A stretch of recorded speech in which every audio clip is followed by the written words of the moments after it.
بعد نجاح مجلس الإدارة بقيادة الأستاذ حسين لبيب، والناس إن شاء الله متفائلة خير ومتفائلة بعودة الاستقرار لنادي الزمالك، ومتفائلة بعودة الزمالك إلى وضعه ومكانته الطبيعية. الاحترام سيسود، والأمور ستدار بهدوء، وناس متخصصة كل في مكانه الصحيح. الأمور لن تدار بعشوائية مثل السابق. جمهور الزمالك بدأ يتكلم إن لازم صفقات، وبالفعل بدأ الكلام وبدأ الحديث بدري جدا جدا على الصفقات. لحد دلوقتي الغرامات ما اتدفعتش، ولكن في كلام كبير على الصفقات، وكلام عن صفقتين مالين الدنيا ومالين كل المواقع. أول هؤلاء اللاعبين هو لاعب الزمالك السابق أشرف بن شرقي، واللي بيلعب في الدوري القطري حاليا، واللي ماضي عقد قصير جدا مع فريقه يقال انه هينتهي في شهر يناير. كلام كبير جدا ان الكابتن احمد سليمان اتفق مع اشرف بن شرقي على العوده لنادي الزمالك بدءا من شهر يناير القادم بعد دفع الغرامات وفتح باب القيد مره اخرى.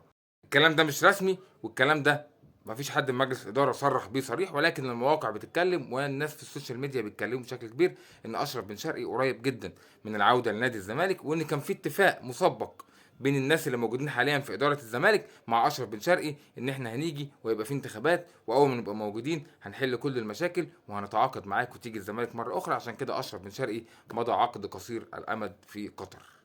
هنشوف. اتمنى عوده بن شرقي، هتفرق كتير جدا مع الزمالك. مصطفى شلبي متالق، ولكن تواجد ايضا بن شرقي في الملعب. ممكن بن شرقي بيلعب في مركز 10 بشكل هايل جدا. بن شرقي بيلعب راس حربه، ممكن يلعب بشكل هايل خصوصا في خطه اوزيريو انه ما بيحبش يعتمد على مهاجم. فبن شرقي يلعب، اوباما يلعب، هيبقى عندك وفره وهيبقى شغل كبير. هل الكلام ده صح ولا لا؟ الله اعلم.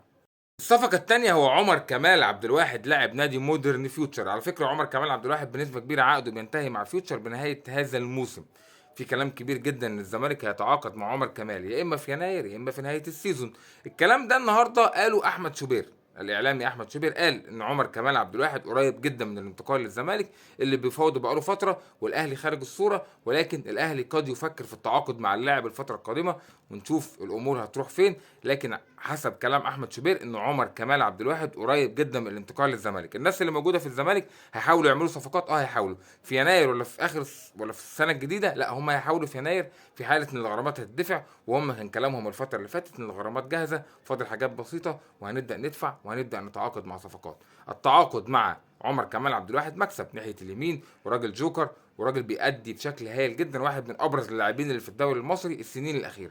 لو الزمالك نجح في ضم الصفقتين دول في يناير، امور كتيره جدا هتتحل والدنيا هتبقى مظبوطه جدا جدا في فريق نادي الزمالك. لو ناقص بس نرجع طارق حامد والامور تبقى زي الفل. كلام كبير منتشر عن احتماليه تعاقد الزمالك مع اشرف بن شرقي وعمر كمال عبد الواحد، والله اعلم.